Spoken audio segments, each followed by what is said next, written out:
Ini komponen-komponen indikator soal. Ya. Sekali lagi, komponen-komponen indikator soal. Jadi di soal itu ya harus ada apa saja. Yang pertama harus ada subjek. Yang kedua harus ada perilaku yang akan diukur membuat soal itu. Kemudian yang ketiga kondisi atau konteks atau stimulus. Nah, kalau berhubungan dengan kondisi atau konteks dan stimulus Bapak dan Ibu, ya, inilah soal yang kita harapkan. Karena pada dasarnya pembuatan soal yang hot, high order thinking itu mesti ada stimulus, ya. Oke, contoh ya, contoh indikator nih. Disajikan gambar letak benda dan jarak bayangan benda pada lensa. Bila benda digeser, mendekati atau menjauhi lensa, nah, peserta didik dapat menghitung jarak bayangan benda pertama dengan jarak bayangan benda setelah benda digeser. Ini Bapak Ibu bisa dilihat yang diberi warna merah ya, itu disajikan gambar letak benda dan jarak bayangan benda pada lensa. Bila benda digeser, mendekati atau menjauhi lensa, nah itu kondisi ya, atau konteks atau stimulus. Ya. Nah, jadi dalam indikator soal itu ya harus seperti itu. Ya. Ada stimulusnya, ya, atau ada konteksnya, ada kondisinya. Kemudian baru subjeknya siapa? Kalau subjek otomatis ya peserta didik. Ya. Makanya setelah itu peserta didik dapat menghitung jarak bayangan benda sampai akhir itu perilaku yang akan diukurnya. Gitu ya. Perilaku yang akan diukurnya. Dan di sanalah ada KKO-nya, yaitu menghitung KKO-nya.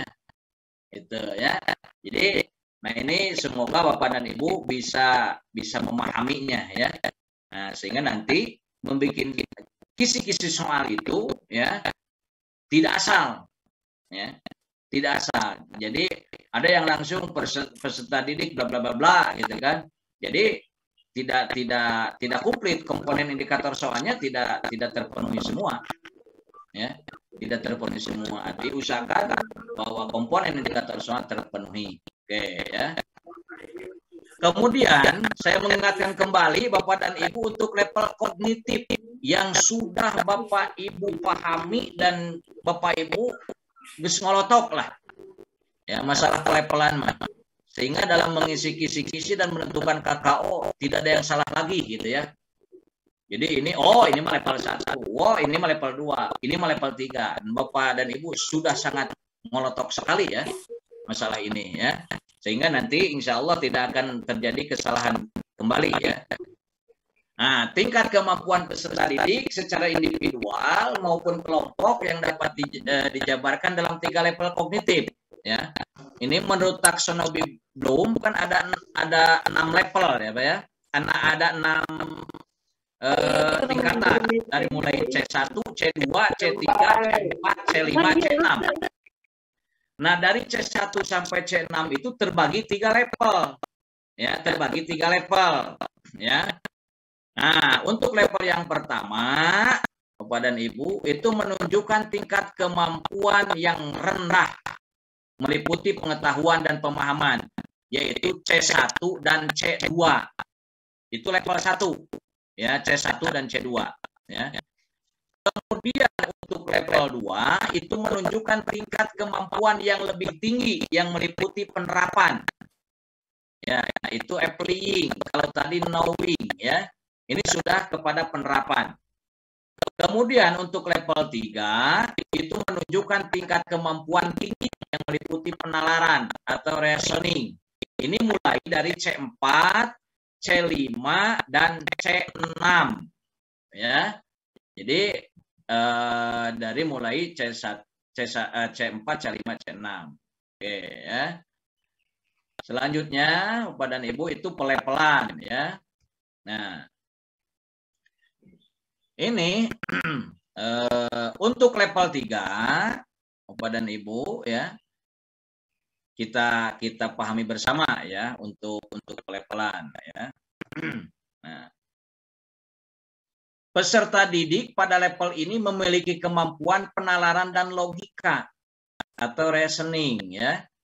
Nah, yang pertama memperlihatkan pengetahuan dan pemahaman yang luas terhadap materi pelajaran dan dapat menerapkan gagasan-gagasan dan konsep-konsep dalam situasi yang familiar maupun dengan cara yang berbeda.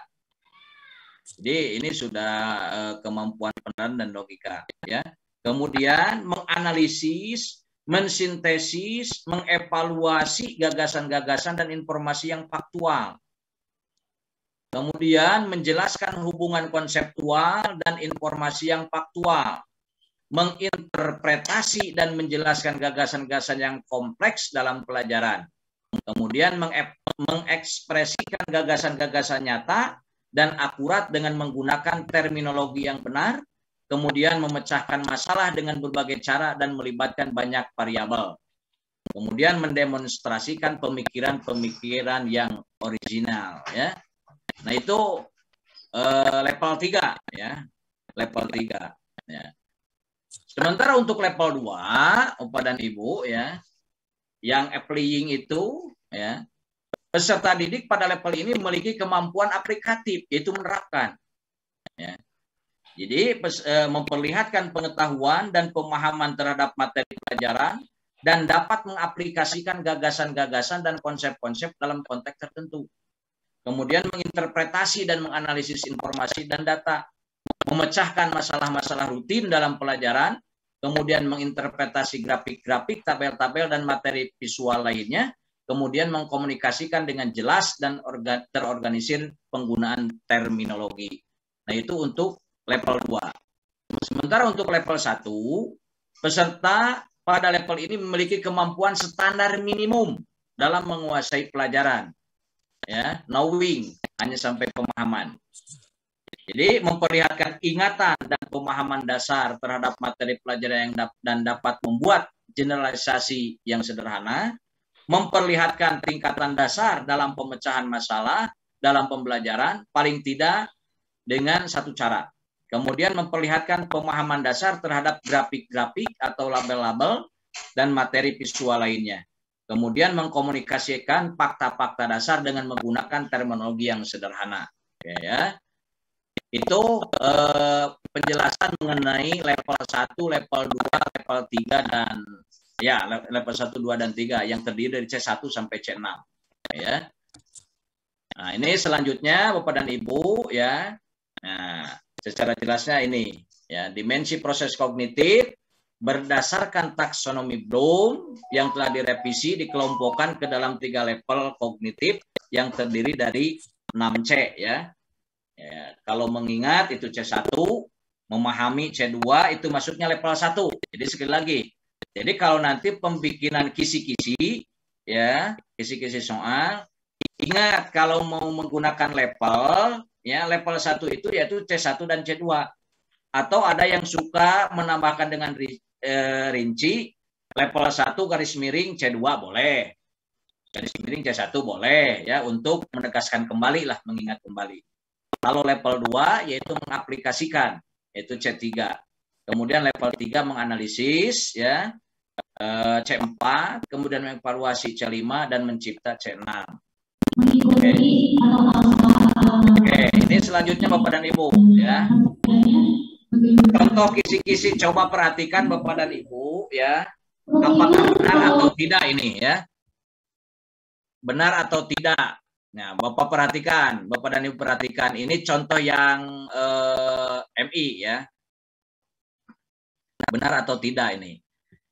Mengamati dan mengolah isi teks laporan informatif hasil observasi tentang perubahan wujud benda, sumber energi.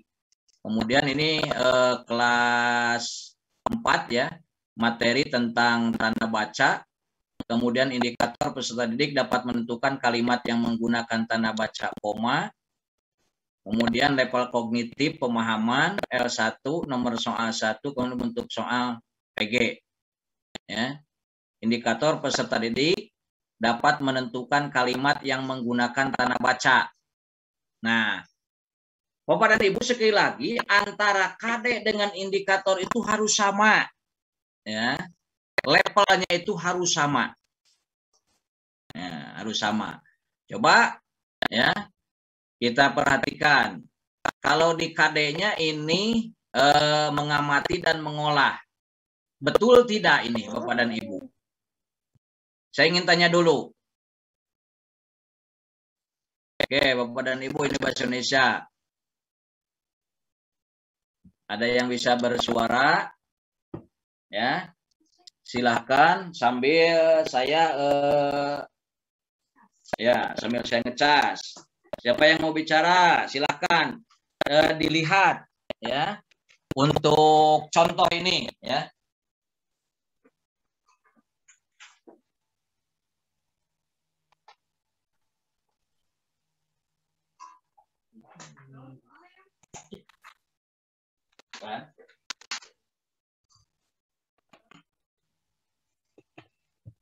Nih, orang. Halo. Untuk apa? Untuk level kognitifnya ini L1 Pak Dokter ya? Ya. Ya, terus dari KD-nya itu mengamati dan mengolah. Ini masuknya harusnya C3 ya, mengamati ya? Ya. Coba perhatikan dulu ya. Ya, jadi tidak sinkron antara